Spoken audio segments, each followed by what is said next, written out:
കാരണം നാരായണനാമം ഒരു പ്രാവശ്യമെങ്കിലും കേട്ട് കഴിഞ്ഞാൽ അയാൾക്ക് മോക്ഷം കിട്ടുമെന്നാണ് പറയുക. ഇപ്പം 12-ൽ വ്യാഴമൊക്കെ ഉള്ള ആളാണെങ്കിൽ അദ്ദേഹത്തിന് കടം തന്നെയായിരിക്കും. എത്ര പൈസ കിട്ടിയാലും മതിയാവില്ല.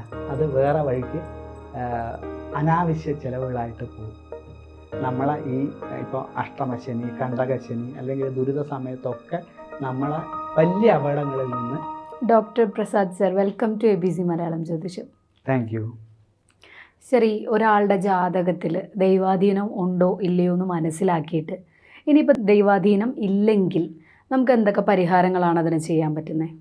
ആദ്യമായിട്ട് നമ്മളിപ്പോൾ ഒരാളുടെ ജാതകം അല്ലെങ്കിൽ ഒരു സ്ഥലത്ത് പ്രശ്നം വെക്കുകയാണെങ്കിൽ അവിടെ ഈശ്വരാധീനം ഉണ്ടോ എന്ന് നോക്കുക. എങ്ങനെയാണെന്ന് വെച്ചാൽ വ്യാഴം സർവഗ്രഹത്തിൻ്റെയും കാരകത്വം വഹിച്ചിരിക്കുന്നത് വ്യാഴാണ്. അല്ലെങ്കിൽ എല്ലാ ദേവന്മാരുടെയും അനുഗ്രഹമുള്ളത് വ്യാഴം എന്ന് പറഞ്ഞ ഗ്രഹത്തിനാണ്. അപ്പം വ്യാഴം പ്രസാദിച്ചിട്ടുണ്ടോ ഇല്ലയോ എന്നാണ് നമുക്ക് ആദ്യമായിട്ട് നോക്കേണ്ടത്. അപ്പോൾ ഒരാളുടെ ജാതകം എടുക്കുകയാണെങ്കിൽ 3, 6, 8, 12 രാശികളിലാണ് വ്യാഴം നിൽക്കുന്നത് വെച്ചാൽ വ്യാഴം മറഞ്ഞു നിൽക്കുകയാണ്.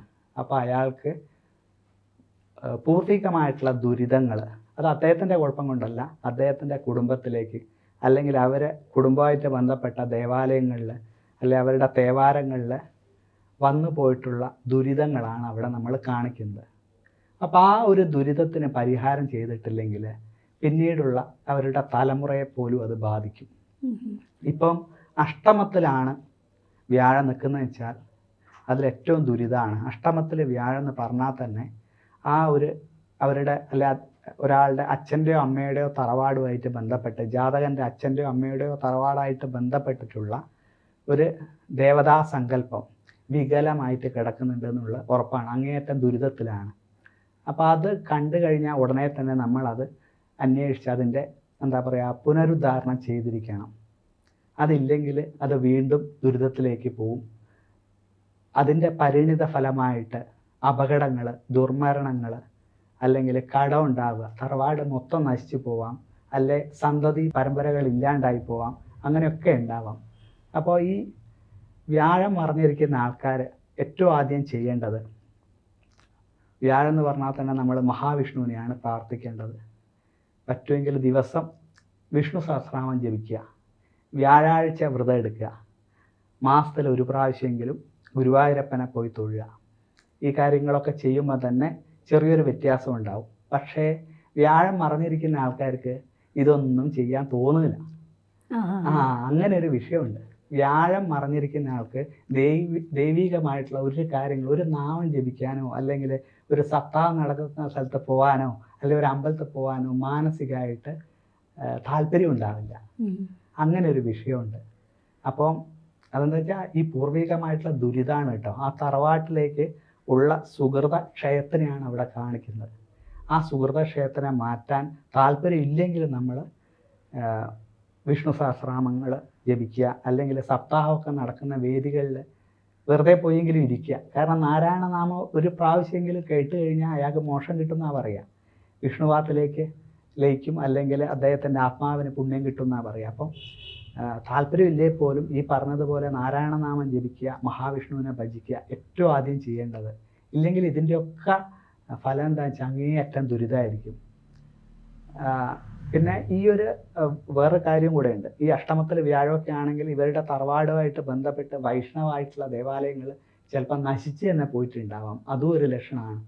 ഒരു ബ്രാഹ്മണൻ്റെ ഇല്ലാണെങ്കിൽ വ്യാഴം അഷ്ടമത്തിലാണ്, നമുക്ക് ഉറപ്പിക്കാം അവരുടെ തറവാട്ടുമായിട്ട് ബന്ധപ്പെട്ട് ഒരു വിഷ്ണു ക്ഷേത്രം അല്ലെ വൈഷ്ണവായിട്ടുള്ള ഒരു അമ്പലമുണ്ട് അങ്ങേയറ്റം ദുരിതത്തിൽ മുടിഞ്ഞു പോയി കിടക്കുന്ന, അല്ലെങ്കിൽ അവിടെ പൂജയൊന്നും നടക്കാണ്ട് വളരെ ദുരിതത്തിലാണ് എന്നുള്ളത് നമുക്ക് അതുകൊണ്ട് തന്നെ മനസ്സിലാക്കാം.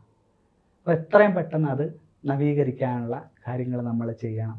അപ്പോഴേ അടുത്ത തലമുറക്കെങ്കിലും അതിൻ്റെ ഗുണം ഉണ്ടാവുള്ളൂ. ചിലപ്പം ചെയ്യുന്നയാൾക്ക് കിട്ടിയെന്ന് വരില്ല കേട്ടോ, അതും കൂടെ പറയാം. കാരണം പൂർവികർ ചെയ്ത ദുരിതത്തിൻ്റെ ഒരു ഫലം കൊണ്ടാണ് ഈ അഷ്ടമത്തിൽ വ്യാഴമൊക്കെ വരുന്നത്, ഈ ജാതകൻ്റെ കുഴപ്പം കൊണ്ടല്ല. അപ്പം അങ്ങനെ ഉണ്ടെങ്കിൽ അത് മുഴുവൻ നമ്മൾ പരിഹരിക്കുമ്പോൾ അടുത്ത തലമുറയ്ക്ക് അതൊരു അനുഗ്രഹ കലയായിട്ട് മാറും. ഇല്ലെങ്കിൽ അത് നിഗ്രഹ കലയായി പോകും. മനസ്സിലായില്ലേ? നമ്മളിപ്പോൾ ദേവൻ്റെ അടുത്ത് പോയി കഴിഞ്ഞാലും ദേവനെ ഇപ്പം അങ്ങേയറ്റം ദുരിതത്തിലുള്ള അല്ലെങ്കിൽ അങ്ങേയറ്റം ജീർണിച്ച് കിടക്കുന്ന അല്ലെ ചൈതന്യമില്ലാത്ത ഒരു അമ്പലത്തിലാണെങ്കിൽ നമ്മൾ എത്ര പ്രാർത്ഥിച്ചിട്ടും കാര്യമില്ല. ദേവന് നമ്മളെ അനുഗ്രഹിക്കാനുള്ള ഒരു ശക്തി ഉണ്ടാവില്ല. ഒരു അമ്പലത്തിൽ പ്രതിഷ്ഠ കഴിഞ്ഞു കഴിഞ്ഞാൽ 12 വർഷം കഴിയുമ്പോഴെങ്കിലും നമ്മൾ അതിൻ്റെ എന്ത് ചെയ്യണം? നവീകരണ കലശം അല്ലെങ്കിൽ ദ്രവ്യ കലശം ചെയ്യണം. ചാർജിങ് ആണത്. അഭിഷേകങ്ങളൊക്കെ ചെയ്ത് കലശങ്ങളൊക്കെ ആടി ആ ചൈതന്യത്തിനെ നമ്മൾ അനുഗ്രഹ കലയാക്കി മാറ്റണം. അപ്പോൾ അങ്ങനെ മാറ്റിയിട്ടില്ലെങ്കിൽ, കലശം 12 വർഷത്തിനുള്ളിലൊക്കെ ചെയ്തിട്ടില്ലെങ്കിൽ ഒരു ഭക്തൻ എത്ര പ്രാർത്ഥിച്ചാലും ചിലപ്പം ദേവൻ അനുഗ്രഹിക്കാൻ പറ്റില്ല. നമ്മൾ പ്രാർത്ഥിക്കാനേ ഉള്ളൂ, ദേവൻ ഇങ്ങോട്ട് അനുഗ്രഹമായിട്ട് മാറാൻ പറ്റില്ല. അപ്പോൾ അങ്ങനെ ജീർണതയുള്ള, ഞാൻ പറഞ്ഞ വ്യാഴത്തിൻ്റെ ഇതായിട്ടോ, അതിനെ നമ്മൾ മാറ്റി പുനരുദ്ധാരണമൊക്കെ കഴിച്ച് അനുഗ്രഹ കലയായി മാറ്റിക്കഴിഞ്ഞാൽ നമുക്ക് കിട്ടില്ലെങ്കിലും നമ്മളെ മക്കൾക്കും മക്കൾക്കും അതിൻ്റെ ഗുണം കിട്ടും. ഈ ദൈവാധീനം എന്നതുകൊണ്ട് ഉദ്ദേശിക്കുന്നത് ശരിക്കും എന്താണ്? ദൈവാധീനം കൊണ്ട് ഉദ്ദേശിക്കുന്നത് എന്താണെന്ന് വെച്ചാൽ, നമ്മളുടെ ഇപ്പോൾ ഒരാൾക്ക്, നമുക്കിപ്പോൾ ഒരു സ്ഥലത്ത് പോയിട്ട് ഒരു കാര്യങ്ങൾ ചെയ്യണം, അല്ലെങ്കിൽ കല്യാണം കഴിച്ച് കുടുംബമായിട്ടൊക്കെ ജീവിക്കണം. ദൈവാധീനം ഇല്ലാത്ത ഒരാൾക്ക് എത്ര ശ്രമിച്ചാലും കല്യാണം കഴിക്കാനോ അല്ലെങ്കിൽ പിന്നെ ഒരു ജോലിക്ക് ശ്രമിച്ചാൽ ജോലി കിട്ടുമോ, അല്ലെ സമ്പത്ത് ഉണ്ടാവുമോ, അല്ലെ കുട്ടികളുണ്ടാവുമോ, ഒന്നും ചെയ്യില്ല. അല്ലെങ്കിൽ അത് നേരെ വഴിക്ക് ഒന്നും നടക്കില്ല. ഒരു കാര്യവും നേരെ വഴിക്ക് നടക്കാത്തതാണ് ദൈവാധീനം ഇല്ലാത്ത ആളുടെ ലക്ഷണം. ഇപ്പം 12 വ്യാഴമൊക്കെ ഉള്ള ആളാണെങ്കിൽ അദ്ദേഹത്തിന് കടം തന്നെയായിരിക്കും. എത്ര പൈസ കിട്ടിയാലും മതിയാവില്ല. അത് വേറെ വഴിക്ക് അനാവശ്യ ചിലവുകളായിട്ട് പോകും. ദൈവാധീനമുള്ള ഒരാളാണെങ്കിൽ അദ്ദേഹം ഒന്നിനും ശ്രമിക്കേണ്ട, എല്ലാം തന്നെ വന്നോളും. പഠിക്കുന്നതിനൊക്കെ നല്ല രീതിയിൽ നമ്മളെ ബുദ്ധിയിലേക്ക് കയറും. അത് നല്ല ജോലി കിട്ടും, നല്ലൊരു സ്ഥലത്ത് നിന്ന് കല്യാണം കഴിക്കാൻ പറ്റും. കല്യാണം കഴിച്ച് വരുന്ന കുട്ടി ഒരു അനുഗ്രഹമുള്ള കുട്ടിയായിരിക്കും. അതിൽ നല്ല എന്താ പറയുക, ബുദ്ധിശക്തിയുള്ള നല്ല ആരോഗ്യമുള്ള കുട്ടികളായിരിക്കും. വേറെ ട്രീറ്റ്മെൻ്റ് ഒന്നും ചെയ്യേണ്ടി വരില്ല. അതൊക്കെയാണ് ദൈവാധീനത്തിൻ്റെ ലക്ഷണം. ഇപ്പോൾ സാമ്പത്തികം കയ്യിൽ നിൽക്കില്ല എന്ന് പറഞ്ഞില്ലേ, അപ്പോൾ ഈ ഒരു അവസ്ഥ ഇപ്പോൾ എല്ലാവരും നേരിടുന്നുണ്ട്. അപ്പം നമുക്ക് കിട്ടുന്ന പണം നമ്മുടെ കയ്യിൽ നിന്ന് ഇങ്ങനെ ചോർന്നു പോവാത്ത ആ ഒരു കാര്യത്തിന് വേണ്ടിയിട്ട് നമുക്ക് ചെയ്യാൻ പറ്റുന്ന കാര്യങ്ങൾ എന്തൊക്കെയാണ്? അത് ഈ പറഞ്ഞതുപോലെ തന്നെയാണ്. മഹാവിഷ്ണുവിനെ നന്നായിട്ട് ഭജിക്കുക. ഏറ്റവും ആദ്യം വേണ്ടത് അതാണ്. മഹാവിഷ്ണുവിൻ്റെ അനുഗ്രഹം ഉണ്ടെങ്കിൽ നമ്മളെ സമ്പത്ത് അത് അവിടെ ഒരു ഫിക്സഡ് ആയിട്ട് ഉണ്ടാവും. നമുക്ക് ആവശ്യം, ഈ ദോഷ സമയത്ത് നാമം ജപിച്ചിട്ട് കാര്യമില്ല എന്ന് പറയുന്നതാണ്. നമുക്ക് നല്ല സമയത്ത്, ഒരു പ്രശ്നമില്ലാത്ത സമയത്ത് വേണം നമ്മൾ നാമം ജപിക്കുക. അതൊരു FD പോലെ, ഫിക്സഡ് പോലെ നമ്മളെ ഉള്ളിലുണ്ടാവും. എന്ന് വെച്ചാൽ ദോഷ സമയത്ത്, ദുരിത സമയത്ത് ഞാൻ പറഞ്ഞില്ലേ, നമുക്ക് നാമം ജപിക്കാനൊന്നും തോന്നില്ല. അപ്പം നല്ല സമയത്ത് ജപിച്ച് ആ ഫിക്സഡിൻ്റെ ഇൻട്രസ്റ്റ് കൊണ്ട് നമ്മളെ ഈ ഇപ്പോൾ അഷ്ടമശനി, കണ്ടകശനി അല്ലെങ്കിൽ ദുരിത സമയത്തൊക്കെ നമ്മളെ വലിയ അപകടങ്ങളിൽ നിന്ന്, വലിയ അപകടത്തിലേക്ക് പോകാണ്ട് നമ്മളെ കരകയറ്റാൻ കുഞ്ഞു കാര്യങ്ങളായിട്ട് അത് തള്ളിപ്പോയി. ഇപ്പം വണ്ടി തട്ടി ഇതാവേണ്ട ആൾ ചിലപ്പോൾ ഒരു കാല് വെച്ച് കുത്തിയായിരുന്നു രക്ഷപ്പെടും. അതാണ് നമ്മൾ നാമം ജപിച്ചാലുള്ള ഗുണം. നമ്മളിപ്പോൾ അതിനു വേണ്ടി ചൊല്ലേണ്ട നാമങ്ങൾ എന്തൊക്കെയാണ്? പറ്റുകയാണ് ഏറ്റവും ഇത് നാരായണ നാമം എത്ര ജപിക്കാൻ പറ്റുമോ അത് ജപിച്ചോളും.